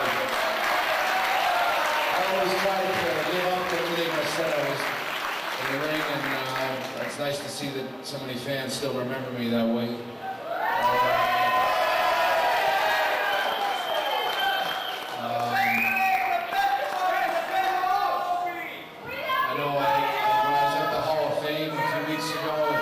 Such a, you know, a very fast memory for me, you know, to be back with all those kind of people and so many faces. And, you know, you got Ric Flair sitting out in the audience, and standing behind your back. And, I'm glad that I did it. I'm glad that I was there. I hope that in some way that was my way to thank so many of my fans around the world. But I always find a way to come back to England, and you know, I've done a few of these things where I get out here and I start talking. You know, I really don't know what the heck I'm talking about. And I don't know how many times if you see these types of things back, if I just keep repeating myself over and over. And so anyway, I won't keep going on and on, but I thank everybody for being here, and I thank all the wrestlers in the back for letting me be part of the show. You know, they're the one doing all the work, and but it's fun for me just to be here and be part of it. So anyway, enjoy the show. Thank you for having me.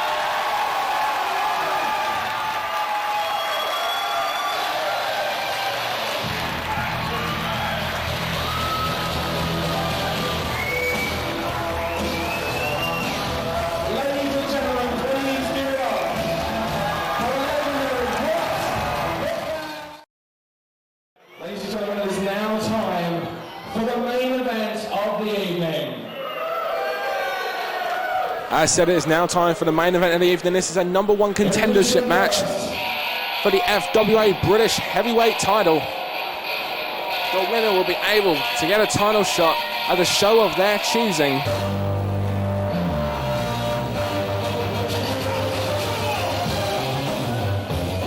And introducing first,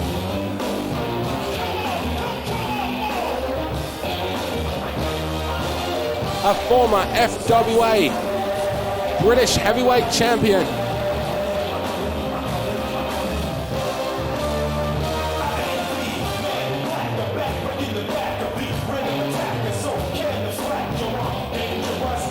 The Phoenix Jody Fleisch makes his way to the ring to a loud roar from the crowd.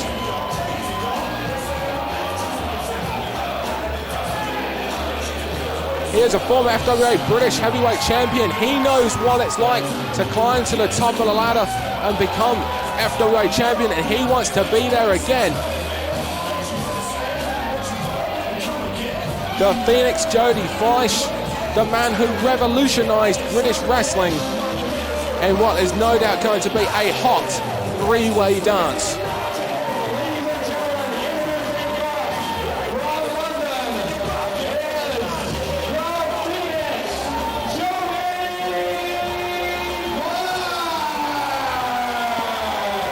And as pointed out, Jody Fleisch, one of the two men that really revolutionized British wrestling.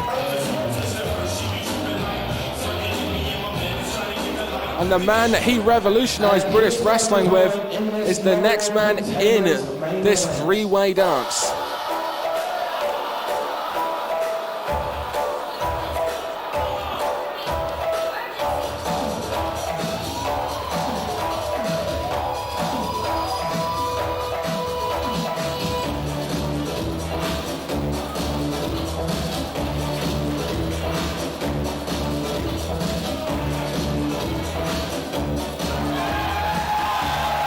And here comes the Wonder Kid, Jonny Storm.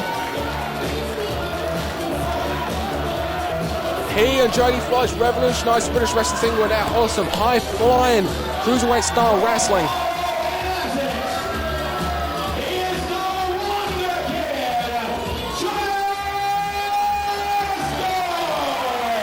And Jonny Storm, who wants nothing more than another shot at the FWA British Heavyweight Champion, Hade Vansen, back at Crunch. He was robbed in his title shot against the champ, thanks to the outside interference of Robbie Brookside. And those two will be on opposing teams on May 13th at the Morecambe Dome. If you are not there, check out frontierwrestling.com for the DVD. These are the first two men in this three-way dance, number one contendership to the FWA British title. The third and final man making his FWA debut. His accomplishments worthy him of a match of this magnitude.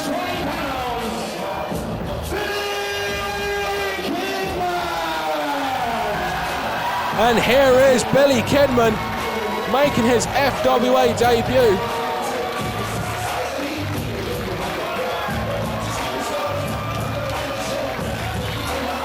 And Kidman taking time to come see the fans.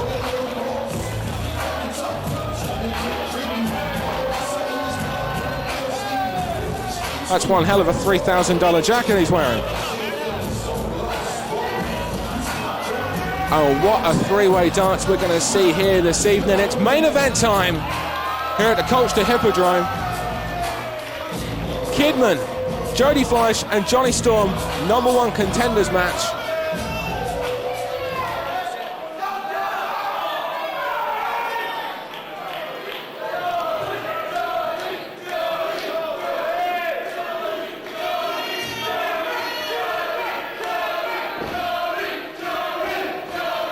And the fans all split. All three of these men fan favourites here. Some fans cheering for Jody, some fans cheering for Jonny, some fans cheering for Kidman. All three men in the ring at the same time. First pinfall gets the victory. Kidman, of course, making a rare appearance, getting back into the wrestling business. It is no secret that Kidman, of course, lost his love thanks to the mistreatment of World Wrestling Entertainment. Kidman, here was a man whose whole life was about wrestling, and his treatment at the WWE caused him to hate the business that he loved. Now, He has full reign to do what he wants. With no restraints. All three men putting it all out of line in his opening minutes here. Kidman has said he wants to be a part of the FWA roster for a long time to come.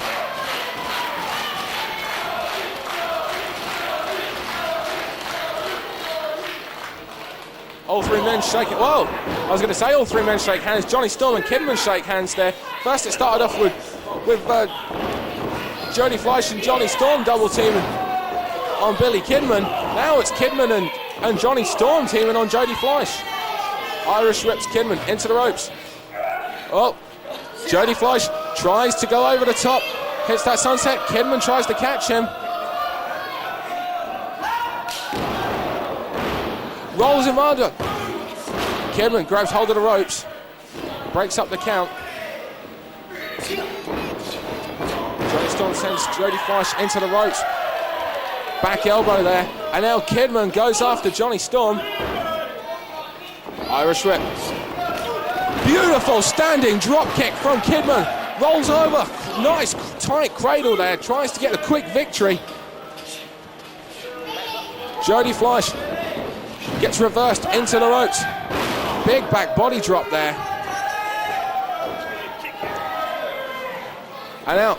Kidman gets kicked in the stomach from Jonny Storm, breaking up that suplex. Kidman back to that corner. Jonny Storm hits the fine forearm, going now for the fantastic four. 1, 2, 3. Here comes the 4. And we know what follows this. The flying head scissors. Kidman gets sent to the outside. This leaves Jody Fleisch and Jonny Storm left on the inside. These two men competed against each other over 500 times, supposedly. Handspring, moonsault there. Gets her 2 counts. First time I've seen the Fleisch to pull that one out.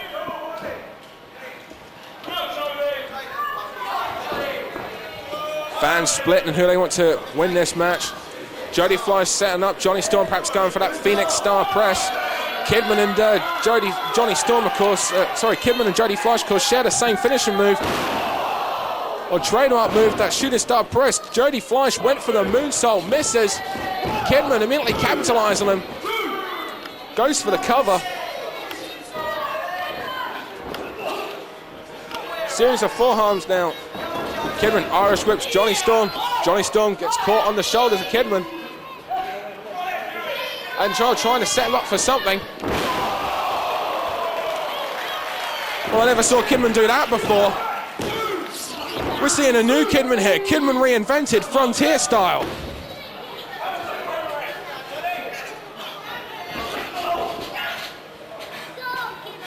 Kidman, Irish whip. Jody Fleisch over the shoulders, perhaps going for that move again. This time on Jody Fleisch. Jody kicks out though, however. And again, I haven't seen Kidman do that before. Nice sit out. Reverse powerbomb there. Now Kidman trying to isolate Jody Fleisch. Jonny Storm meanwhile is perched on the top rope. Double drop kick to Fleisch and Kidman and Jonny Storm. As I again pointed out earlier, it's nothing more than this to get another shot at the FWA British Heavyweight Champion, Hade Vansen. Irish whips Jody Fleisch into the corner. No, reversal. Jody Fleisch misses. Jonny Storm comes charging out. Over the top. Jody Fleisch waiting on him there, but gets countered. Storm and Steiner. There's Kidman. Breaks up the almost immediate 3 count there. The rewind Storm and Steiner there.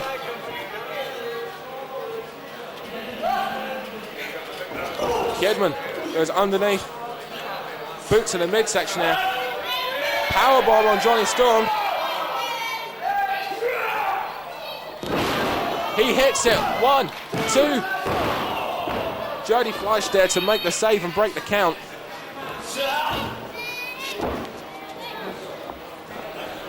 Jody now going for a back suplex. Back of Kidman's head hits that mat hard. Kidman gets the right shoulder up.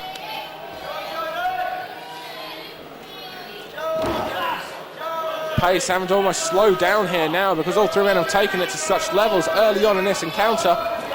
Irish whip into the corner.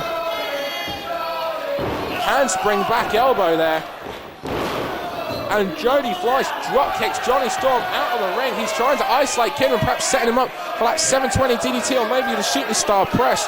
What a way that would be for Jody Fleisch to get the victory here.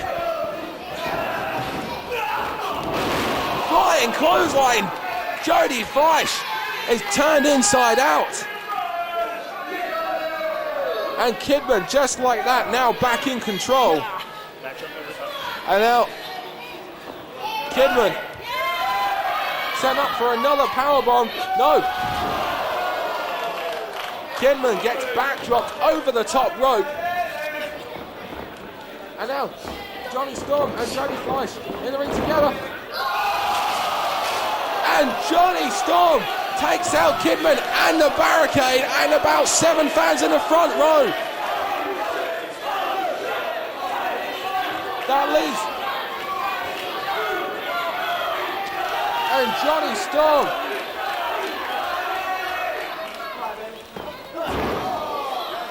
Oh, Jody Fleisch cuts Jonny Storm off from getting into the ring. Oh, and now Kidman and Jonny Storm are going at it on the outside, and there's the springboard shooting star press to the outside. It takes out both Jonny Storm and Kidman.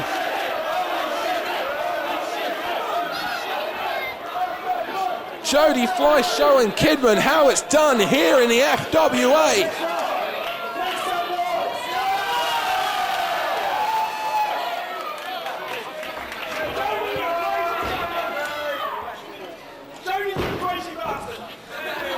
I second that. This fans make it right. And Jody Fleisch throwing Kidman. Jody Fleisch trying to dunk Kidman on the outside. He's trying to make this a one-on-one encounter. Perhaps trying to set up Jonny Storm for that springboard 720 DDT or that springboard Hurricane Rana of his. Oh, he catches him with the powerbomb. 1, 2. When will Jody Fleisch learn he cannot springboard Hurricane Rana Jonny Storm? He always gets caught. One of these days, maybe. Reverses. These fans break out into a huge FWA chant. Body scissor attempt by Jonny Storm. Drills Jody Fleisch head first DDT. Jody gets the left shoulder up and Kidman has been taken out of this match. And it's now just one-on-one between these two.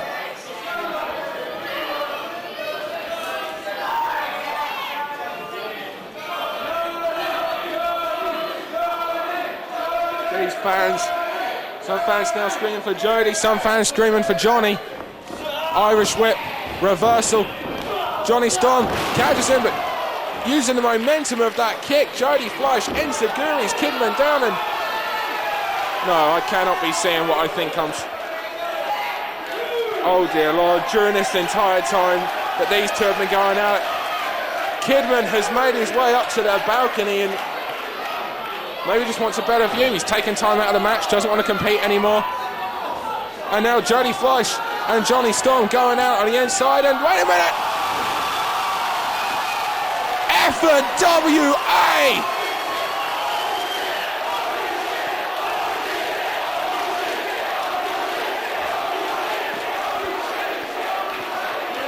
Kidman, and perhaps the most extreme move in the last 10 years that he's ever produced, just dived off the balcony of the Colchester Hippodrome and took out both Jonny Storm and Jody Fleisch, and all three men are down and giving it everything for the number one contendership shot at the FWA British Heavyweight Champion Hade Vansen.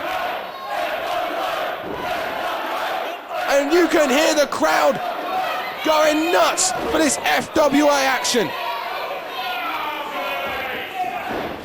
I don't know how Kidman's still standing. He just dived off that balcony at that frog plancher there. Jonny Storm going for something. He gets caught on the shoulders of Kidman and Jody Fleisch.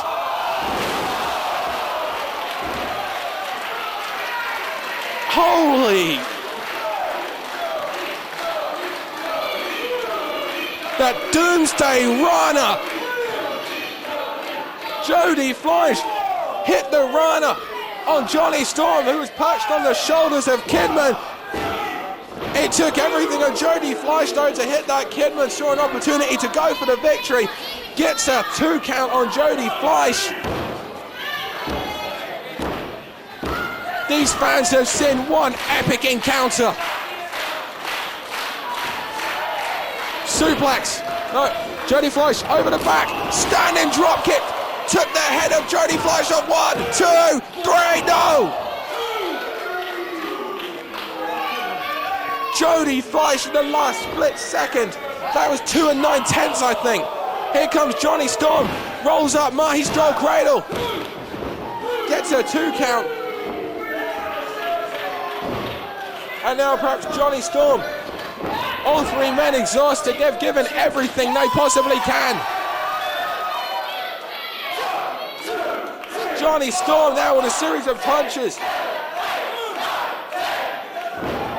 Still cannot get over that balcony dive from Kidman.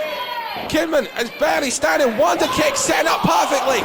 Kicks his head off. Wonder kick just like that. Covers 1, 2, throw. Jody Fleisch makes the save. And now once again it boils down to the Phoenix and the Wonder Kid. Irish whip into the corner. Jody Fleisch sent over the top rope. Blocks that. Hits the kick. 720 DDT set up here. He hits it perfectly. The crowd jump to their feet. They can feel it's over. Storm is out. He climbs over 1, 2, and there's Kidman for the save. This is something they constantly need to take a look at. In order to get the victory, you need to incapacitate both opponents. And I, just like everyone in this building, I'm losing my voice now because everyone is just going mad. And you hear the roar of the crowd as Kidman sets Jody up for the shooting star press. And here comes Jody, gets up and the fans boo. They wanted to see Kidman hit that shooting star. Here comes Johnny Storm. German suplex falls. Dragon arm drag. Cover, 2, 3, no. Jody Fleisch nearly had his neck broken on that. Dragon arm drag from Johnny Storm on Kidman, almost ended the match. All 3 men have given you an effort, the likes of which you will only see here in the FWA. Johnny Storm now going after Jody Fleisch, but Jody bounces back with that enziguri. Johnny fires back with that chop to the back. Wonderwell on the Phoenix. He hits this. It's all over. No. Jody kicks out. Savate kick. Jody covered. No. Kidman picks Jody off at 2. And now Kidman. Irish whip. BK bomb. That's his move. 2, 3. No. Steve Linsky says 2. Kidman almost #1 contender to the FWA title. He said he wants to be the next FWA British Heavyweight Champion, and unlike Christopher Daniels when he was champ, he wants to come over and defend that title constantly. Kidman takes Jody Fleisch out of the match, goes for that run-up bulldog, ducks the clothesline to Storm. Wonderwall, 2, 3! Johnny Storm regains the #1 contendership to the FWA British Heavyweight Championship. The Wonder Kid Johnny Storm in this epic 3-way dance here at NOAH Limits 2. All 3 men gave you everything they had. And I dare say, just like me, you'll be rewinding this match again and again for an impressive performance, an impressive debut from Kidman, an impressive showing from Jody Fleisch, an impressive win for the Wonder Kid Johnny Storm. He now has the opportunity to challenge for the FWA title at any show of his choosing.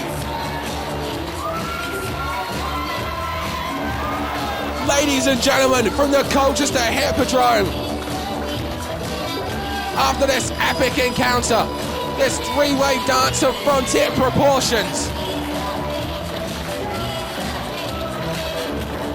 this has been FWA NOAH Limits 2. For more FWA action, check out frontierwrestling.com and click on the merchandise as these fans give a standing ovation to all three participants. What a show here at Colchester. Ladies and gentlemen, I've been Dan Reed. This has been the FWA NOAH Limits 2. These three have put on a showing unlike no other that you will see elsewhere. And I thank you for joining us. Check out frontierwrestling.com for more details. Thank you for buying this DVD, and we will see you next time for live Frontier Wrestling action.